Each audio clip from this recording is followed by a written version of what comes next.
ರಾಜ್ಯದಲ್ಲಿ ತೀವ್ರಗೊಳ್ಳುತ್ತಿರುವ ಬರ ಪರಿಸ್ಥಿತಿಯನ್ನು ನಿರ್ವಹಣೆ ಮಾಡಲು ಯುದ್ಧೋಪಾದಿಯಲ್ಲಿ ಮುನ್ನೆಚ್ಚರಿಕೆ ಮತ್ತು ಪರಿಹಾರ ಕ್ರಮಗಳನ್ನು ಕೈಗೊಳ್ಳುವಂತೆ ಆಗ್ರಹಿಸಿ ಪ್ರತಿಪಕ್ಷ ನಾಯಕ ಆರ್ ಅಶೋಕ್ ಮುಖ್ಯಮಂತ್ರಿ ಡಿಕೆ ಶಿವಕುಮಾರ್ ಅವರಿಗೆ ಪತ್ರ ಬರೆದಿದ್ದಾರೆ. ಮುಂಗಾರು ಮಳೆಯ ತೀವ್ರ ಕೊರತೆಯಿಂದಾಗಿ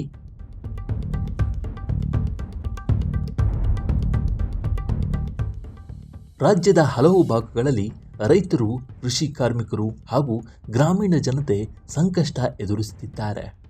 ಬಿತ್ತನೆ ಕಾರ್ಯಗಳು ಹಿನ್ನೆಲೆ ಕಂಡಿದ್ದು ಬೆಳೆಗಳು ಒಣಗುವ ಭೀತಿ ಎದುರಾಗಿದೆ.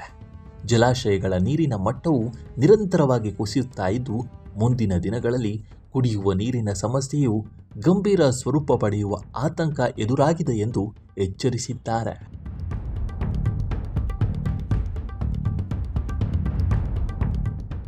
ಸದ್ಯದ ಮಾಹಿತಿ ಪ್ರಕಾರ 150ಕ್ಕೂ ಅಧಿಕ ತಾಲೂಕುಗಳಲ್ಲಿ ಬರ ಪರಿಸ್ಥಿತಿ ಉಂಟಾಗಿದ್ದು ಹಲವೆಡೆ ಸಾಮಾನ್ಯಕ್ಕಿಂತ ಕಡಿಮೆ ಪ್ರಮಾಣದಲ್ಲಿ ಮಳೆ ಸುರಿದಿದೆ.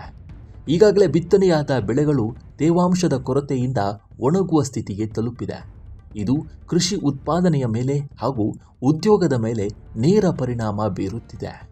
ಕೃಷಿ ಕಾರ್ಮಿಕರು ನಗರಗಳತ್ತ ಹಾಗೂ ನೆರೆ ರಾಜ್ಯಗಳತ್ತ ವಲಸೆ ಹೋಗ್ತಾ ಇದ್ದಾರೆ ಎಂದು ಪತ್ರದಲ್ಲಿ ಆತಂಕ ವ್ಯಕ್ತಪಡಿಸಿದ್ದಾರೆ.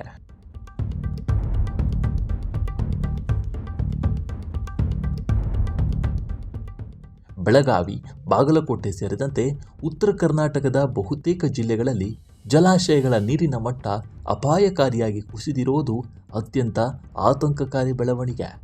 ಇದು ಬಹುಗ್ರಾಮ ಕುಡಿಯುವ ನೀರಿನ ಯೋಜನೆಯ ಮೇಲೂ ಪರಿಣಾಮ ಬೀರಿದೆ.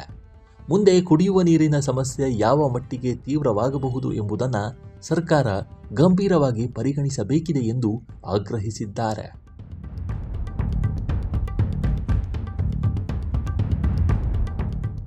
ಬಹುತೇಕ ಜಿಲ್ಲಾ ಉಸ್ತುವಾರಿ ಸಚಿವರು ತಮ್ಮ ಜಿಲ್ಲೆಗಳಲ್ಲಿ ಬರ ಪರಿಸ್ಥಿತಿ ಕುರಿತು ಸಮಗ್ರ ಪರಿಶೀಲನಾ ಸಭೆ ನಡೆಸಿಲ್ಲ, ತಾಲೂಕುಗಳಿಗೆ ಭೇಟಿ ನೀಡಿಲ್ಲ ಎಂಬುದು ದುರದೃಷ್ಟಕರ. ಕೃಷಿ ಇಲಾಖೆಗೆ ಪೂರ್ಣಾವಧಿ ಸಚಿವರೇ ಇಲ್ಲದೆ ಕಾರ್ಯನಿರ್ವಹಿಸುತ್ತಿದೆ. ಲಕ್ಷಾಂತರ ರೈತರ ಬದುಕಿನ ಪ್ರಶ್ನೆ ಎದುರಾಗಿರುವಾಗ ಕೃಷಿ ಇಲಾಖೆಗೆ ನಾಯಕತ್ವ ಇಲ್ಲವಾಗಿರೋದು ಆಡಳಿತದ ಆದ್ಯತೆಗಳ ಬಗ್ಗೆ ಪ್ರಶ್ನೆಗಳನ್ನು ಹುಟ್ಟುಹಾಕುತ್ತದೆ ಎಂದು ದೂರಿದ್ದಾರೆ.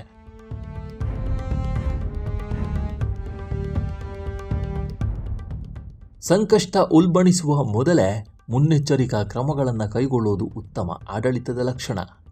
ಬರ ಪೀಡಿತ ಪ್ರದೇಶಗಳ ಘೋಷಣೆ ಮಾಡುವಲ್ಲಿ ವಿಳಂಬ ಮಾಡಿದಷ್ಟು ರೈತರಿಗೆ ಪರಿಹಾರ, ಬೆಳೆಹಾನಿ ಸಮೀಕ್ಷೆ, ಜಾನುವಾರುಗಳಿಗೆ ಮೇವು, ಕುಡಿಯುವ ನೀರು, ಕೇಂದ್ರ ಸರ್ಕಾರದಿಂದ ಪಡೆಯಬೇಕಾದ ನೆರವು ಮೊದಲಾದ ಪ್ರಕ್ರಿಯೆಗಳು ತಡವಾಗುತ್ತೆ.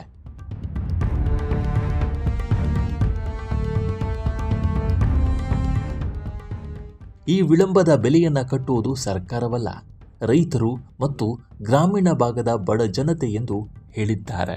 ಈ ಮೂಲಕ ಪತ್ರ ಬರೆದು ಸರ್ಕಾರವನ್ನು ಎಚ್ಚರಿಸಿದ್ದಾರೆ. ಸರ್ಕಾರ ಇದರ ಬಗ್ಗೆ ಯಾವ ಕ್ರಮ ಕೈಗೊಳ್ಳುತ್ತೆ ಅನ್ನೋದನ್ನು ಕಾದು ನೋಡಬೇಕಾಗಿದೆ.